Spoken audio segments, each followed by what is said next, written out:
Yo. Totally got her. I got her.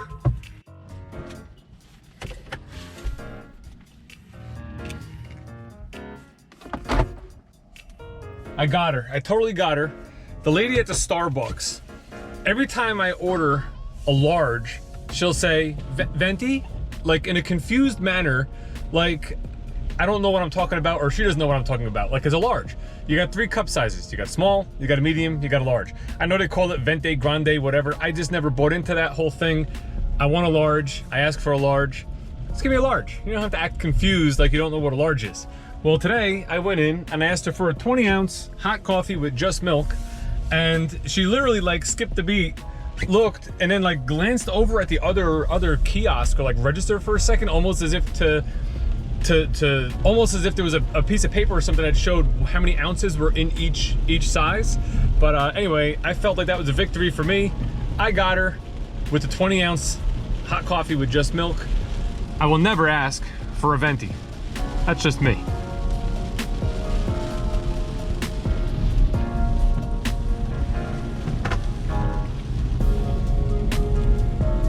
It's Tuesday morning, I'm on my way into work. We obviously have a hurricane system going on here, or whatever, tropical storm, whatever's going on. So it's gonna be like a nasty, rainy, windy day all day today.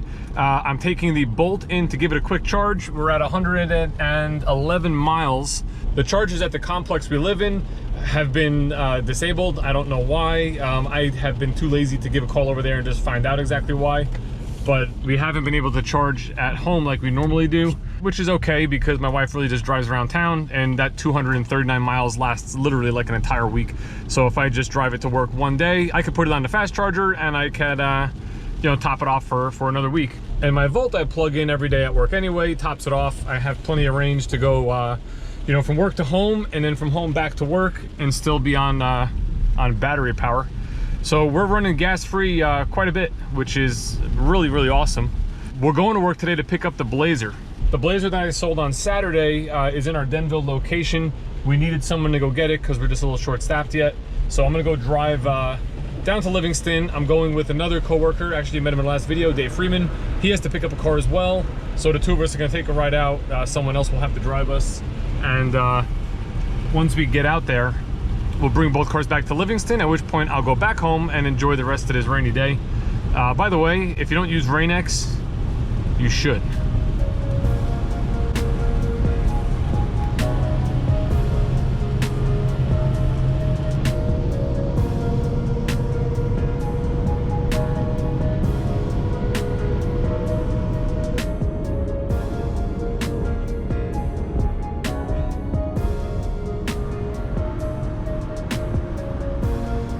Another thing we're going to discuss in today's video is the Sonic lease payment.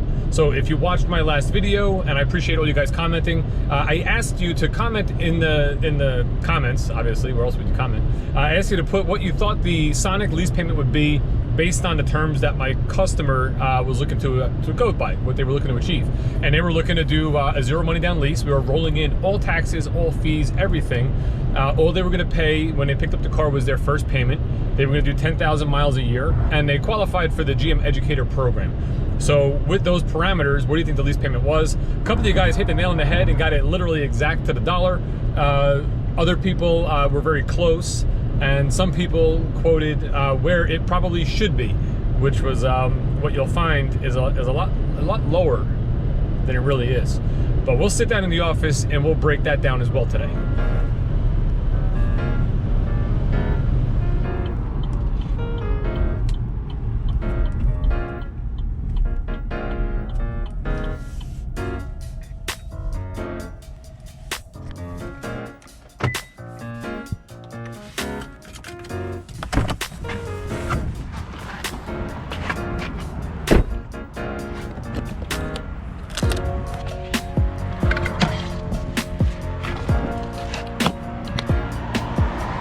Here we are, we're plugged in, and I wanted to show you real quick. I don't know if you happen to notice, my wife is obviously into the electric car thing. She's into green energy. So I don't know what you guys think, but I made her some nice custom green grass floor mats for the car, for the front, for the back, and even for the cargo area. I think later I'm gonna pick her up a pine tree air freshener. You know, I think she could use one of those in here to really give it that nice woods smell. You ready? I'm ready.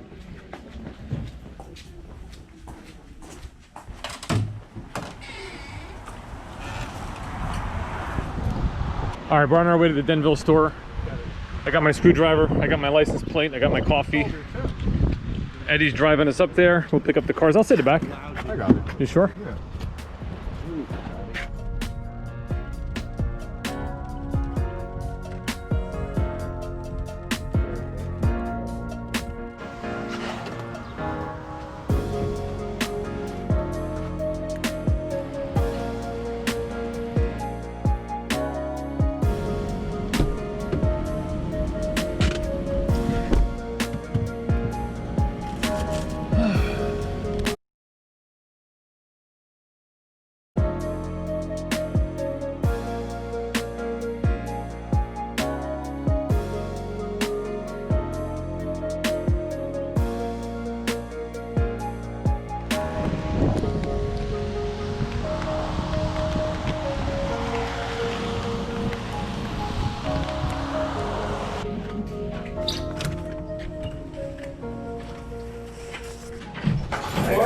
Oh, Long arms, I got him.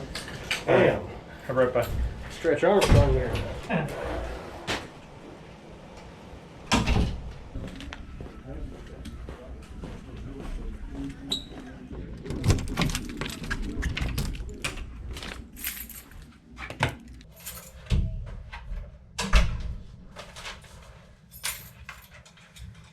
Okay, this is gonna be too low.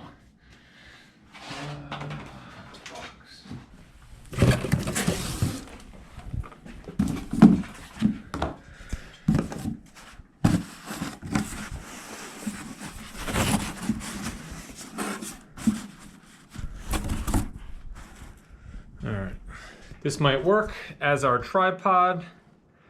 And there we go. All right, so let me take this mask off. I'm in here by myself. Let's talk about this Sonic lease that a lot of you guys, or a handful of you guys, guessed $425 a month, or a payment between like $410 and $425, like in that range. And you guys were absolutely right. $425 a month for a Chevrolet Sonic.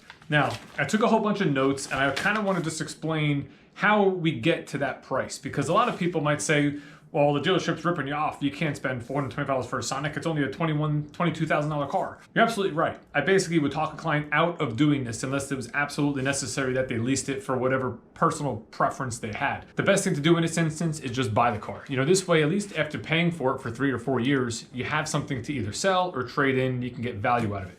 So, why is the lease so high on this car? What we did was 0 money down, so there's no cap cost reduction.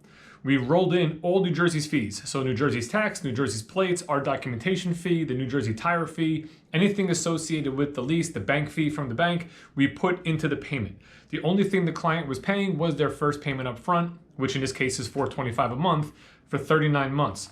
They also qualify for the educator discount. That's what we call like GM supplier pricing. You get it if you're a GM supplier, like a corporate discount. Educator, healthcare worker, police, fire, EMS. You know, there's a whole number of ways you can get that discount program. So they qualified for it in this instance. Now, a lease is based on a residual value, right? So when you lease a car, the bank is taking the risk on essentially guessing or anticipating what the car might be worth at the end of the lease, 39 months down the road. Because when you give the car back, they're responsible to sell that car. They got to sell it at auction, and they're going to get whatever value they can out of the car based on the current market at that time. Obviously, none of us can predict the future, so there's a risk factor involved, and they basically set a residual value. In this instance, the residual value they set on this Chevy Sonic right now is 32%. Which is extremely low for a lease. You want a higher number for a lease. So because this residual value is 32%, that means you're paying upfront for 68% of the car. The bank is basically charging you more to protect them down the road when they have to sell this vehicle. So the idea is when you lease, you want a very high residual. You see like cars like Mercedes and BMW, even our Chevys, like an Equinox, you're in the upper 50s, sometimes even pushing 60% residual value, which means you're only paying maybe 40, 45% up front. That's essentially what you want. So in this instance, this car is a very low residual value. They also charge a money factor or like an interest rate. This is a 1.87% rate. Not all that bad, but I'm going to explain that a little further later when we compare this to another car. There's also no incentives on this vehicle. Some cars will have rebates. I mentioned in my last video that my clients qualified for lease loyalty because they had other leases in the house. Well, in this case, there is no lease loyalty rebate. There's no cap cost reduction. There's no help from General Motors as far as rebates. So you can look at it like if you paid $425 for 39 months, at the end of 39 months, you would have paid $16,575 for a car that we're selling for $21,445. You know, you're really paying the majority of the cost, and then you have nothing at the end. I did a calculation to see if you bought the car, and if you bought the car, right now they're 12% off. Actually, as of yesterday, we're 12% off. I don't know what the new programs are for August yet. You could buy this car for $18,817. Now, mind you, the $16,575 includes tax and fees and all that sort of stuff. So if we added tax and fees and everything to the buy price, in New Jersey, out the door, you'd be $20,897.57. That's adding everything in. So for what is about $4,300 more, you're getting to keep the car at the end. So, you know, you're gonna have to finance it longer, maybe to keep the payment where you wanna be, but at least at the end of, even if it's only 39 months, you know, or 4 years or so, you can trade that car in, you can sell the car, you'll have value there. Whereas when you lease it, you don't have that value. Now, why is the residual so low?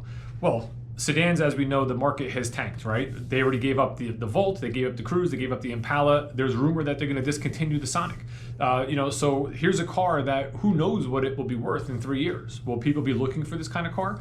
Will it be something that's very hard to sell? Will the value tank? That's the questions that the bank has to ask, and that's why they assign such a low residual value to protect themselves. A very similar situation or example would be a number of years ago when gas was hitting $4.50, almost $5 a gallon. SUV sales tanked. Tahoe, Suburban, Silverado. You know, people were coming in to trade out of these cars that were costing so much to fill up to get into smaller, more economical cars, and the value of these cars was horrible. So back then, we had leases coming back in where the customer's buyout, arbitrary number, let's say it was 30,000, but the auction value was 22, not even close to where it should be. So it would make no sense for the customer to buy that car. They just hand the car back in. The bank stuck with it. The bank had to sell it at auction, and the bank lost, you know, probably millions upon millions of dollars during that time frame. Now we're going to take that Sonic and we're going to compare it to a more expensive Chevy Trax and how that leases. Quick thing with the Sonic. This black one that we looked at wasn't actually $425. It was probably more like $410 a month, because I didn't realize when I was making that video, we actually priced up what the customer wanted, which also was Cajun Red for $395, and it had a driver confidence package, which is $495. That's what gives you like the rear park assist, the forward collision alert, and the lane departure warning. So for $425, you would get those other options. If you took the actual black one I have here in stock, you're probably like $15 a month less, around $410. All right, so the Chevy Trax, MSRP of $26,145. So figure it's about $4,000 more than the Sonic. This is an LT model, it's all-wheel drive, and it has an LT convenience package. Now, let's go back to those numbers earlier. This has a residual value of 54%, a lot higher, a lot better, which means you're paying for less than half the vehicle up front. It also has a rate of 1.27 versus 1.87, so you're less on the rate as well. It also has a $1,000 rebate, which the Sonic didn't have, and it has that lease loyalty rebate, which is $1,000 as well. So you have $2,000 in rebate help from General Motors. So if we run the same educator program, all the rebates, the rate, the residual value, zero down, roll in all the taxes and fees, just paying the first payment up front, you can lease this $26,000 car for $297 a month. You know, over $125 a month less than the Sonic, and it's a $4,000 more expensive vehicle. So if you think about it, if you take $297 times 39 months, you're gonna pay $11,583 over the course of the lease versus $16,575 on the Sonic. So you're paying less for a more expensive vehicle. This is a better lease. This is something that I would recommend you do if you like this style car. And that's really what it comes down to.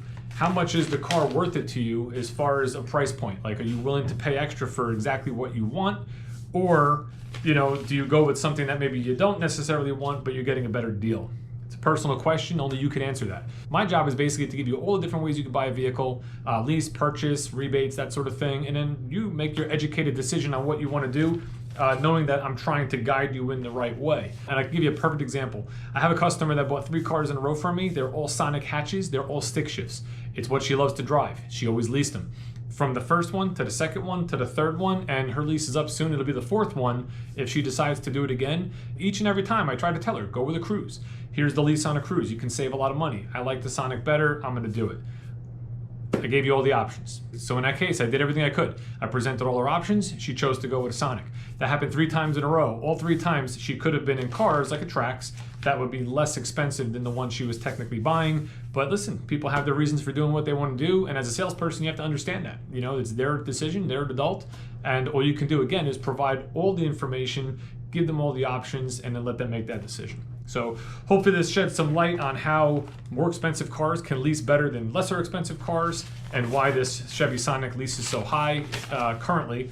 I don't see it getting any better, especially if they do end up discontinuing that car. Leasing on that is pretty much done. But listen, if you have any questions at all, put them down in the comments. I'd be happy to answer them all. I'm gonna go home. I'm gonna enjoy the rest of this Tropical Storm Tuesday, and see you guys in the next video.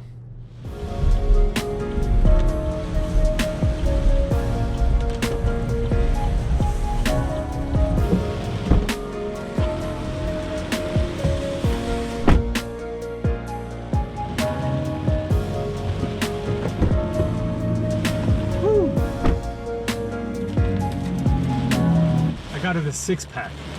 So now it's going to smell like a pine tree in here,